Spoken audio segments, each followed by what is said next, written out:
ஒன்றுபட்டால் உண்டு வாழ்வே, நம்மில் ஒற்றுமை நீங்கில் அனைவருக்கும் தாழ்வே. நன்றிது தேர்ந்திடல் வேண்டும், இந்த ஞானம் வந்தார்பின் நமக்கு எது வேண்டும் என்று தமிழ்நாடு முழுவதும் ஒரு போஸ்ட் அடித்து ஒட்டினோம். பாராளுமன்ற தேர்தல் முடிந்தவுடன் எல்லா தொண்டர்கள் மத்தியிலும், உழைத்தவர்கள் மத்தியிலும் உரிமையோடு அதிமுக என்று தங்களை வளர்த்துக் கொண்ட அத்தனை பேர் உள்ளத்திலும் இருந்ததை அந்த போஸ்டர் அன்றைக்கு உணர்த்தியது. நடுநிலையில் நின்று அனைத்து இந்திய அண்ணா திராவிட முன்னேற்ற கழகத்திற்கு தொடர்ந்து வாக்களித்த வாக்காளர் பெருமக்களும் அதைத்தான் விரும்புகிறார்கள் என்பதும், மாற்றுக் கட்சியை சேர்ந்தவர்களும் நீங்கள் ஒற்றுமையாக இருந்தால் உங்களை யாரும் அசைக்க முடியாது, ஒற்றுமைப்படுங்கள், ஒன்றுபடுங்கள் என்று சொல்லுகிற அந்த குரலும் மேலோங்கி வந்ததை நீங்கள் எல்லாம் நன்றாக அறிவீர்கள். அதைத்தானே நானும் சொல்லுகிறேன் என்று அண்ணன் ஓபிஎஸ் சொல்லுகிறார். அதைத்தானே நானும் சொல்கிறேன் என்று சகோதரி சசிகலா சொல்லுகிறார்.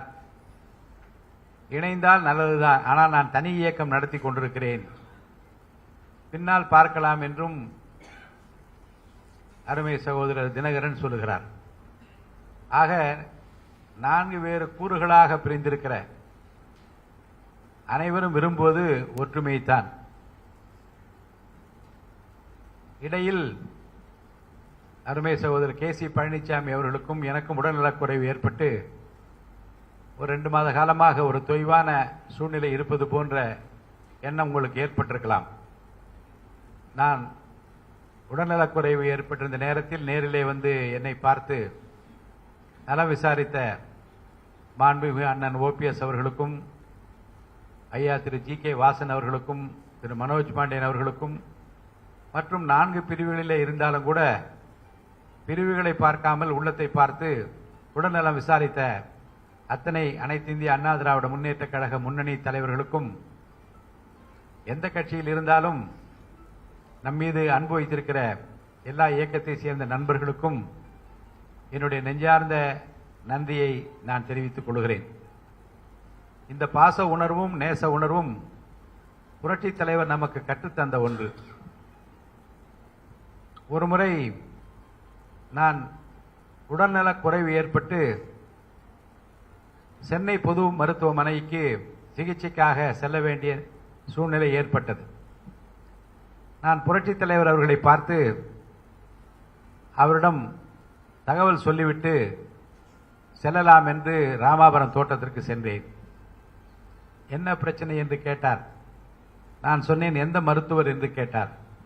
டாக்டர் ரங்கபாஷ்யம் அவர்கள்தான் இந்த சிகிச்சையை மேற்கொள்ள இருக்கிறார் என்று நான் தெரிவித்தேன். எத்தனை மணிக்கு போக வேண்டும் என்று கேட்டார். காலை 9 மணி என்று சொல்லிவிட்டேன். அதெல்லாம் கவலைப்படாதீர்கள், எல்லாம் நன்றாக இருக்கும், ஒரு குறை வராது என்று சொன்னார். அடுத்த நாள் காலை 9 மணிக்கு நான் பொது மருத்துவமனைக்கு சென்றால் வரிசையாக ஸ்டான்லி மருத்துவமனையில் இருந்து டாக்டர்கள், ராயப்பேட்டை மருத்துவமனையில் இருந்து டாக்டர்கள், கீழ்ப்பாக்கம் மருத்துவமனையில் இருந்து டாக்டர்கள், சென்னையில் இருக்கக்கூடிய அரசு மருத்துவமனையிலே சிகிச்சை அளிக்கக்கூடிய உயர்நிலையில் இருக்கக்கூடிய மருத்துவர்கள் 20 பேர் அங்கே வரிசையாக நிற்கிறார்கள். புரட்சித் தலைவருக்கு தொடர்ந்து 50 ஆண்டு காலம் சிகிச்சை அளித்த டாக்டர் B.R. சுப்பிரமணியம் அங்கே இருக்கிறார். என்னை பார்த்தவுடன் கையை பிடித்து, தலைவர் நேற்று இரவே போன் செய்து என்ன பிரச்சனை என்று நீங்கள் எல்லாம் உன்னிப்பாக பார்த்து சொல்ல வேண்டும் என்று தகவல் சொல்லிய அடிப்படையில் தான் எல்லாம் வந்து விட்டாங்க. நான் சொன்ன ஒண்ணுமே இல்லை என்று மருத்துவர் சொன்னாரே என்று நான் சொன்னேன். ஒன்றுமே இல்லை என்று மருத்துவர் சொன்னாலும் எதுவாக இருந்தாலும் பார்த்துக் கொள்ள வேண்டும் என்று புரட்சித் தலைவர் சொல்லிவிட்டார், நாங்கள் வந்து விட்டோம் என்று சொன்னார்கள். அப்புறம் அறுவை சிகிச்சை அறைக்கு சென்று சிகிச்சைக்கான ஏற்பாடுகள் எல்லாம் செய்தார்கள். இவ்வளவு மருத்துவர்களை பார்த்து நான் கொஞ்சம் பயந்து விட்டேன். என்ன ஏதோ எனக்கு தெரியவில்லையே என்று கொஞ்சம் கவலை வந்து விட்டது. சிகிச்சை நிறைவு பெற்றது, பிரச்சனை ஒன்றும் இல்லை என்ற தகவல் எனக்கு தெரிவிக்கப்பட்டு அடுத்த நாள் காலை நன்றி சொல்வதற்காக நான் புரட்சித் தலைவரை பார்க்க சென்றேன். நிறைய கூட்டம் இருந்தது. என்னை தனியாக அழைத்தார். என்ன ஆபரேஷன் டேபிள்ல வேர்த்து விறுவிறுத்து நடுநடுங்கி போய்விட்டாயாமே என்று கேட்டார். நான் சொன்னேன், இவ்வளவு மருத்துவர்களை அனுப்பி சுற்றிலும் மருத்துவர்களால் நின்று கொண்டிருந்தால் எப்படி பயம் வராமல் இருக்கும் என்று நான் கேட்டேன். எதற்காக பயப்பட வேண்டும்? இது சுவர் ஏறி குதித்து தாண்டி போகிற வயது இது. இன்னொன்று நான் உங்களை கேட்கிறேன், அப்படித்தான் வரக்கூடாத ஒரு வியாதி வந்துவிட்டால் உலகத்தில் எந்த மூலைக்கு சென்றாவது உங்களை நான் காப்பாற்ற மாட்டேனா, அந்த நம்பிக்கை உங்களுக்கு இல்லையா என்று கேட்டார். உலகத்தில் எந்த மூலைக்கு சென்றாலும் உங்களை நான் காப்பாற்ற மாட்டேனா என்று சொன்ன புரட்சித் தலைவருடைய அதே எண்ணத்தை தான் கொண்டிருக்கிற சில தலைவர்கள் இன்னும் அதிமுகவில் இருக்கிறார், விசாரிக்கிறார். அதற்காக நான் சொன்னேன், எப்படி நலம் விசாரிப்பது என்பதை பற்றி நான் சொன்னேன். இந்த இடைப்பட்ட காலத்தில் தொடர்ந்து புரட்சித் தலைவரை பற்றி பல செய்திகளை நான் சில மேடைகளிலே சொல்லுகிற போது ஒரு நண்பர் சொன்னார், எல்லாம் வீடியோவா எடுத்து வெளியிடுங்க சார், யாருக்கும் கிடைக்காத வாய்ப்பை இறைவன் உங்களுக்கு தந்தார், அதை நீங்கள் மற்றவர்களுக்கு தெரிவிக்க வேண்டும் என்று சொன்னதன் அடிப்படையில் உடனடியாக எம்ஜிஆர் எனக்கு வாத்தியார் என்ற தலைப்பில் ஒரு 20 வாரம் அரை மணி நேரம் செல்லக்கூடிய வீடியோவை எடுத்து வைத்திருக்கிறேன். அதை பார்த்தால் உங்களுக்கு தெரியும் ஒரு தலைவர் எப்படி இருக்க வேண்டும், தொண்டர்கள் எப்படி நடத்த வேண்டும், மக்கள் எப்படி நடத்த வேண்டும் என்று அதை தெரிந்து கொள்ளுகிற வாய்ப்பாக இருக்கும் என்று அதை இந்த இடைப்பட்ட காலத்தில் செய்தேன். இந்த இடைப்பட்ட காலத்தில் உடல்நலக்குறைவு ஏற்பட்ட நேரத்திலும் கூட என்னுடைய மறைந்த மனைவியினுடைய விருப்பத்திற்கு ஏற்று ஹோலி பைபிள் ஃபவுண்டேஷன் என்று ஒன்றை துவக்கி தமிழ்நாடு முழுவதும் பைபிள் கையில் ஏந்தாத கிறிஸ்தவர்கள் இருக்கக்கூடாது என்ற அடிப்படையில் விரும்புகிறவர்கள் விரும்பி பெற்றுக்கொள்ளலாம் என்ற அடிப்படையில் விலை மதிப்பில்லாத வேதாகமத்தை விலையில்லாமல் தமிழ்நாட்டு மக்களுக்கு தர வேண்டும் என்று ஒரு ஃபவுண்டேஷன் ஆரம்பித்து அந்த பணியை இடைப்பட்ட காலத்தில் நான் செய்தேன். நம்மை பொறுத்தவரைக்கும் அனைத்து இந்திய அண்ணா திராவிட முன்னேற்ற கழகத்தின்பால் அன்பு கொண்டிருக்கிற தொண்டு உள்ளத்தோடு தூய உள்ளத்தோடு இதை வளர்த்த பலருக்கு இன்றைக்கு மிகப்பெரிய வருத்தம் இருக்கிறது. 10% ஓட்டு ஏன் குறைந்து விட்டது என்று அண்ணன் எடப்பாடி பழனிசாமி அவர்கள் ஒரு கருத்தை சொல்லியிருக்கிறார். யாரும் மறையவில்லை, யாரும் மங்கவில்லை. அனைத்து இந்திய அண்ணா திராவிட முன்னேற்ற கழகம் என்றைக்கும் நின்று நிலைத்து நிற்கிற ஒரு கட்சிதான் என்பதை நாட்டுக்கு உணர்த்துகிற காலம் நெருங்கிக் கொண்டிருக்கிறது.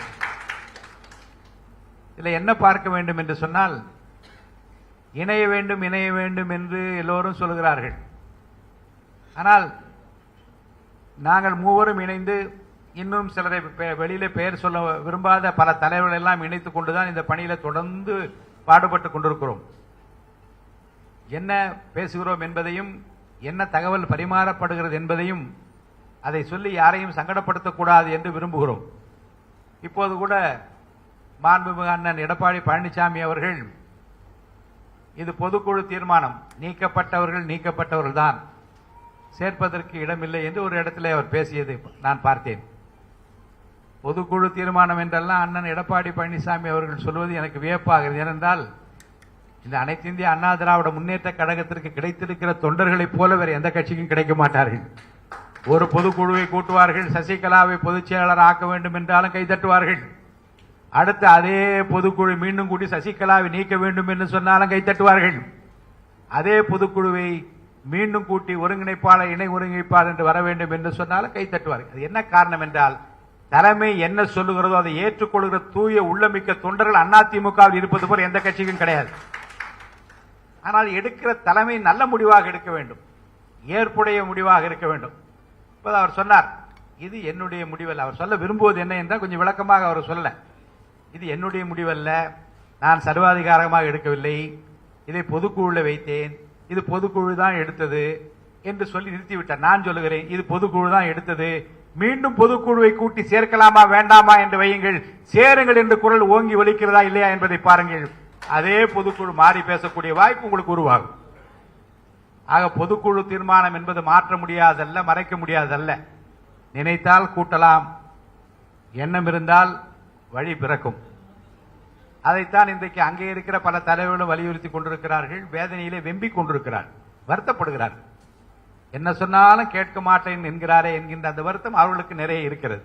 இப்படி கொஞ்சம் கொஞ்சமாக ஒருவர் தான் தடுக்கிறார், ஒருவர் தான் இப்படி மறித்து நிற்கிறார் என்கின்ற அந்த எண்ணம் வளர்ந்து ஓங்கி விடக்கூடாது. ஒரு பக்கம் அப்படி என்றால் இந்த பக்கத்தில் இருந்து மாண்புமிகு அண்ணன் எடப்பாடி பழனிசாமி அவர்கள் இல்லாத அதிமுகவை உருவாக்குவோம் என்று ஒரு குரல் கிளம்புகிறது. இதெல்லாம் நடக்கிற காரியமா? யாரும் யாரையும் ஒதுக்கிவிட்டு அதிமுகவை வளர்த்து விட முடியாது. யாரும் ஒதுக்கி வைத்துவிட்டு அதிமுக வளராது. அவரை ஒதுக்கி வைத்துவிட்டு அதிமுக எழும்புமா என்றால் ஒருவேளை அண்ணாமலை சொன்னதை வைத்துக் கொண்டு சில பேரை நம்பிக்கொண்டிருக்கிறார்கள். நான் அதிமுகவை மீட்டு இன்னார் கையில ஒப்படைப்பேன், அன்னார் கையில ஒப்படைப்பேன் என்று அவர் சொல்லுவதை நம்புவர்கள் நம்பட்டும். ஆனால் தொண்டர்கள் நம்புவது எல்லோரும் இணைய வேண்டும், எல்லோருக்கும் உரிய மரியாதை கிடைக்க வேண்டும், கண்ணியத்தோடும் கௌரவத்தோடும் அத்தனை தலைவர்கள் நடத்தப்பட வேண்டும் என்பதுதான் தொண்டர்களின் விருப்பமாக இருக்கிறது. எனவே அண்ணாமலை அவர்கள் சொல்லதை நம்பி அதற்கான முயற்சியில் இறங்குகிறவர்கள் வெற்றி பெற மாட்டார்கள்.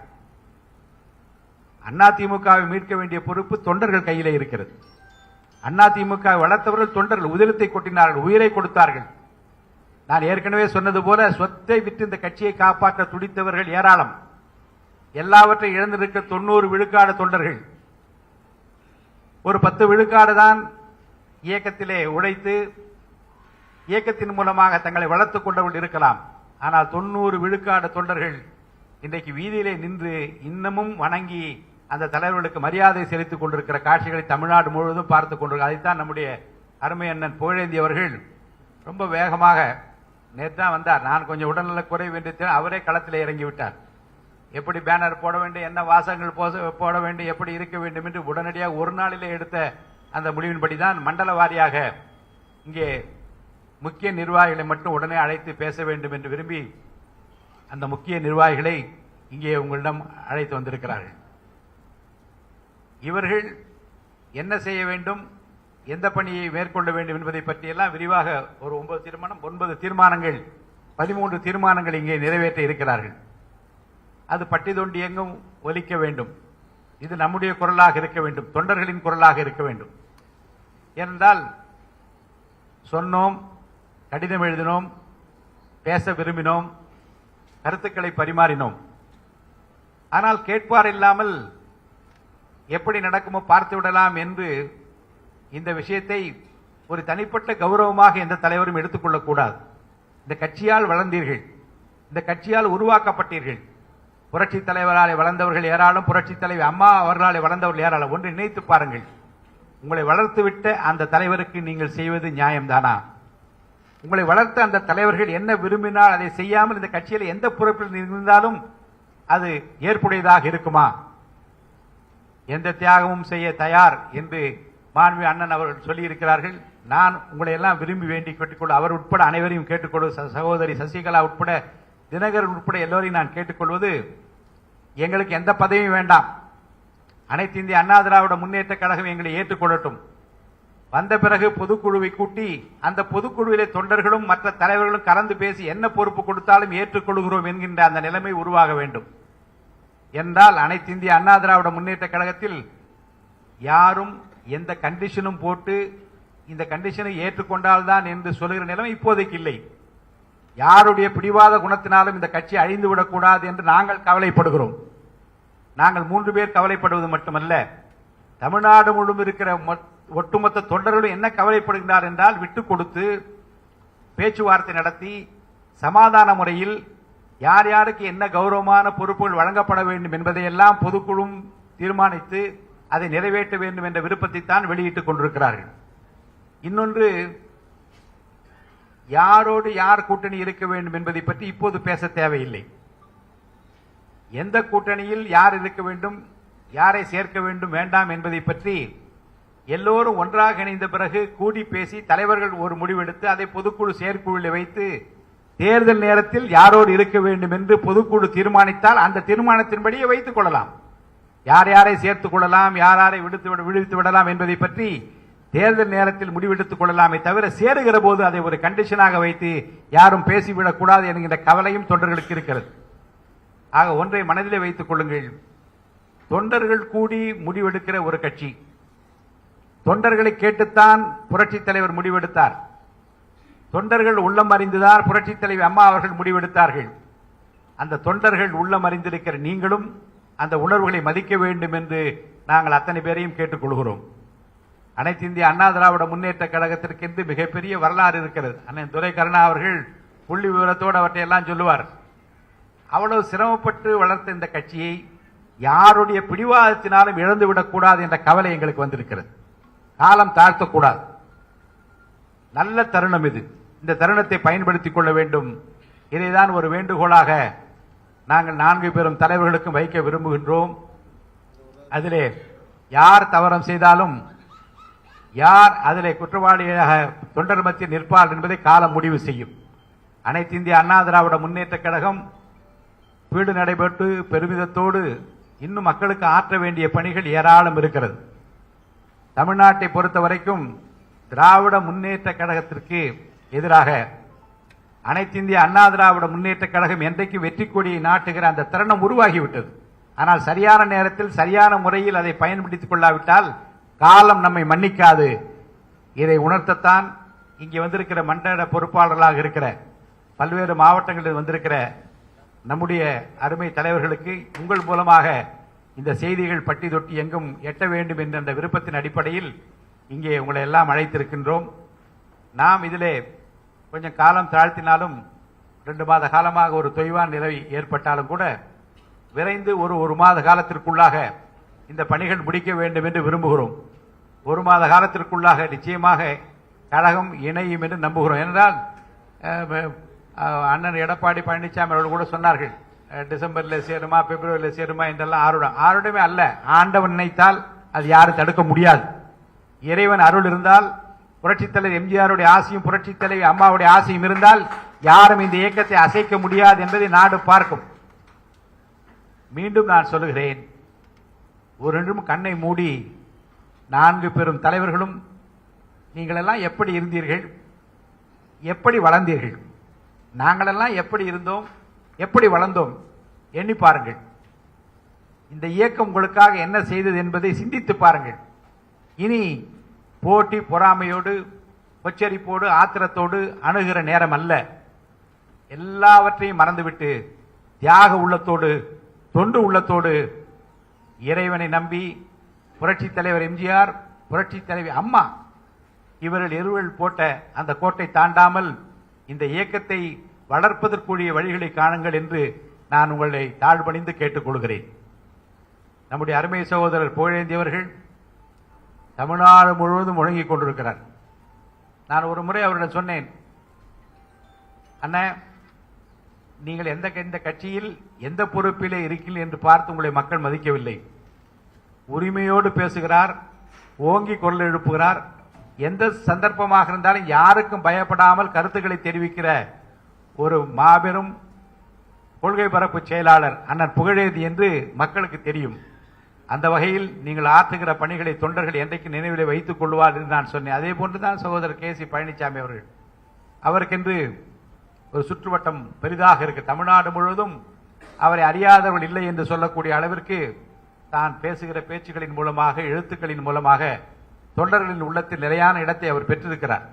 அதனால்தான் நாங்கள் மற்றவர்களை விட உரிமையோடு இதை சொல்லுவதற்கு காரணம், என்னை கூட மருத்துவமனையிலே பார்த்த என்னுடைய 85 வயதான ஓய்வு பெற்ற பள்ளி ஆசிரியர் வந்து பார்த்தார். அவர் சொன்னார், ஏன்பா எல்லாரும் சும்மா இருக்காங்களே, நீயும் சும்மா இருந்துடக்கூடாதாப்பா, அமைதியாக அந்த கட்சியில் ஒரு உறுப்பினராக இருந்து கொண்டு அமைதியாக இருந்திருக்கலாமே என்று சொன்னார். அப்போ ஏன் சார் அப்படி சொல்லுகிறேன் என்று நான் கேட்டேன். ஏனென்றால் உன்னுடைய வயது, சின்ன வயதில் நீ ஆற்றிய பணிகள் எல்லாம் எங்களுக்கு தெரியும். அப்பழுக்கில்லாத புரட்சித் தலைவராலே புகாரே இல்லாத MLA என்று பெயர் பெற்றிருந்த நீ அதிகமாக இன்னும் அதிகமாக உழைப்பதன் மூலமாக என்ன ஒரு ரெகக்னிஷன் இருக்க போகிறது என்றெல்லாம் அவர் ரொம்ப உரிமையோடு அவர் கேட்டார்கள். நான் அவருடைய என்ன சொன்னேன் என்றால், இயற்கையிலேயே பிறப்பிலேயே இறைவன் கொடுத்திருக்கிற வரம் என்ன என்றால், நீதி நியாயத்திற்கு புறம்பாக எது நடந்தாலும் அதை எதிர்க்க கேட்கிற தன்மை எனக்கு இருந்த காரணத்தினாலே தான் புரட்சித் தலைவரை திராவிட முன்னேற்ற கழகத்திலிருந்து விலக்கிய போது எந்த உணர்வு இருந்ததோ அதே உணர்வு கிஞ்சித்து குறையாமல் இருக்கிறது. அதே போன்றுதான் புரட்சித் தலைவி அம்மா ஜானகி அம்மா என்று பிரிந்த போது புரட்சித் தலைவி அம்மாவோடு பேசக்கூடாது, இருக்கக்கூடாது என்று ஜானகி அம்மா அவர்களுக்கு அப்பலோ மருத்துவமனையிலே என் கையை நீட்டி என் கையிலே அவர்கள் சத்தியம் பண்ணி கொடு என்று கேட்டபோது புரட்சித் தலைவர் இருந்த அந்த அறைக்கு வெளியே நின்று கண்ணீர் மல்க அவர்கள் அழுதபோது நான் அவர் கையை பிடித்து சத்தியம் செய்து கொடுத்த காரணத்தினாலே தான் புரட்சித் தலைவி அம்மா அவர்களை ஒரு 1.5 ஆண்டு காலம் பார்க்காமல் இருக்க நிலைமை கூட ஏற்பட்டது. பின்னாளிலே ஜானகி அம்மையார் அவர்களே என்னை அழைத்து, நீங்களும் போய் இந்த இயக்கத்திலே சேர வேண்டும். நான் சொன்னேன், அப்பல்லோ மருத்துவமனையில் சத்தியம் செய்து கொடுத்தேன், அதற்காகத்தான் காத்திருக்கிறேன் என்று சொன்னேன். இல்லை இல்லை, நீங்கள் உடனே போய் சேர வேண்டும் என்று சொன்ன காரணத்தினாலே தான் இணைப்பிலே வந்து அந்த காலகட்டத்தில் நான் இணைந்தேன். இதை நான் சொல்லுவதற்கு காரணம் சத்தியம், நேர்மை இதில் விலகாதிருக்க வேண்டும் என்ற காரணத்தினாலே தான். இந்த இயக்கம் நமக்கு எவ்வளவோ செய்ததே, ஒன்றுமில்லாதிருந்த நம்மை எல்லாம் உருவாக்கி ஆளாக்கி அழகு பார்த்ததே. இந்த இயக்கத்திற்கு நாம் ஏதாவது செய்ய வேண்டும் என்றால் ஒற்றுமைப்படுத்துகிற பணிகளை ஏன் நாம் ஈடுபடக்கூடாது என்ற அடிப்படையில் தான் நாங்கள் எல்லாம் இணைந்து இந்த பணியில இறங்கி இருக்கிறோம். எங்களை பொறுத்தவரைக்கும் தொண்டர்களை பார்க்க வேண்டும். எனக்கு கஷ்டமாக இருக்கிறது. இன்னொன்று பாருங்க, ரொம்ப வேடிக்கையாக இருக்கிறது. 1.5 கோடி தொண்டர்கள் இருக்கிறார்கள், ஆனால் 88 லட்சம் ஓட்டு தான் வந்தது என்று ஒரு கணக்கு. அப்ப தொண்டர்களை ஓட்டு போடவில்லையா என்று மக்கள் கேள்வி கேட்க தொடங்கிவிட்டார். இன்னொரு பேச்சு, இன்னொரு கூட்டத்திலே, நம்முடைய தலைமையகத்தில் நடந்த ஒரு கூட்டத்திலே சொன்னார்கள், புரட்சித் தலைவர் இருக்கிற போது 17 லட்சம் உறுப்பினர் தான் வைத்திருந்தார். ஆனால் அம்மா வந்த பிறகுதான் 17 லட்சம் உறுப்பினர்களை 1.5 கோடி தொண்டர்களை உருவாக்கினார் என்று புரட்சித் தலைவரால் 17 லட்சம் உறுப்பினர் தான் சேர்க்க முடிந்தது என்ற அடிப்படையிலே பேச்சு வந்தது. எனக்கு பார்த்தேன், பொறுத்து பார்த்தேன், துரைகருணா சார் பொறுத்து பார்த்தேன். எனக்கு என்ன என்றால், என்னடா அது, அந்த காலகட்டத்தில் இருந்த மக்கள் தொகைக்கு ஏற்ப அவரை விரும்பிய, அவரை ஏற்றுக்கொண்ட தொண்டர்கள் 17 லட்சம் பேர். நான் கேட்டேன், எல்லோரும் சொல்லுகின்றீர்கள் 17 லட்சம் உறுப்பினர்களை வைத்துத்தான் புரட்சித் தலைவர் கட்சியை வைத்திருந்தார், 1.5 கோடி தொண்டர்கள் அம்மா வைத்திருந்தார் என்று சொல்லுகின்றீர்களே. ஒரே ஒரு கேள்வியை நான் கேட்கின்றேன், 17 லட்சம் உறுப்பினர்களை வைத்துக் கொண்டு மீண்டும் 77, 80, 84 ஆட்சி கொண்ட எம்ஜிஆர் எங்கே? அதே 1.5 கோடி தொண்டர்களை வைத்துக் கொண்டிருக்கிறோம் என்று சொன்ன புரட்சித் தலைவர் அம்மா அவர்கள் மீண்டும் திமுகவுடன் ஆட்சியை ஒப்படைத்தார்கள். அதுக்கு என்ன காரணம் என்பதை பற்றி பதில் சொல்லுங்கள் என்று நான் கேட்டேன். சிந்தித்து பாருங்கள் என்று சொன்னேன். ஏன் மீண்டும் திமுக ஆட்சி வந்தது? ஏன் புரட்சித் தலைவி அம்மா அவர்கள் 1.5 கோடி தொண்டர்களை வைத்துக் கொண்டு வெற்றி வாய்ப்பை இழந்தார் என்பதற்கு என்ன காரணம் என்பதற்கு பட்டியல் போட்டு உட்கார்ந்து சிந்தித்து பாருங்கள், விடை கிடைக்கும் என்று சொன்னேன். அதைத்தான் இப்போதும் சொல்கிறேன். அருமை அண்ணன் எடப்பாடி பழனிசாமி அவர்கள் கொஞ்சம் சிந்திக்க வேண்டும், யோசிக்க வேண்டும். எங்கோ ஒரு இடத்தில் ஒரு நெருடல் இருக்கிறது, எங்கோ ஒரு இடத்தில் ஒரு கவலை இருக்கிறது. அந்த கவலையை நீங்கள் நீக்கிக் கொள்ள வேண்டும். அண்ணன் மாண்புமிகு அண்ணன் ஓபிஎஸ் அவர்களாக இருந்தாலும் சரி, சகோதரி சசிகலா அவர்கள் இருந்தாலும் சரி, திரு தினகரன் அவர்களாக இருந்தாலும் சரி, தமிழ்நாட்டில் நம்மை பற்றிய வரலாறு தமிழ்நாட்டு மக்களுக்கு நன்றாக தெரியும். நாம் யார், நாம் எங்கே இருந்து வந்தோம், எப்படிப்பட்ட நிலைமையில் இருந்தோம், இப்போது எப்படி இருக்கிறோம் என்று எல்லோருக்குமே தெரியும். ஆக நமக்குள்ளே இருக்கிற அந்த கௌரவ பிரச்சனைகள்லாம் நீக்கி வைத்துவிட்டு, இந்த கட்சியால வளர்ந்தோம், இந்த கட்சியை காப்பாற்றுவோம் என்று கரங்களை இணைத்துக் கொண்டு வாருங்கள் என்று நான் உங்களை தாழ்பணிந்து கேட்டு விடை பெற்றுக் கொள்கிறேன். நன்றி, வணக்கம்.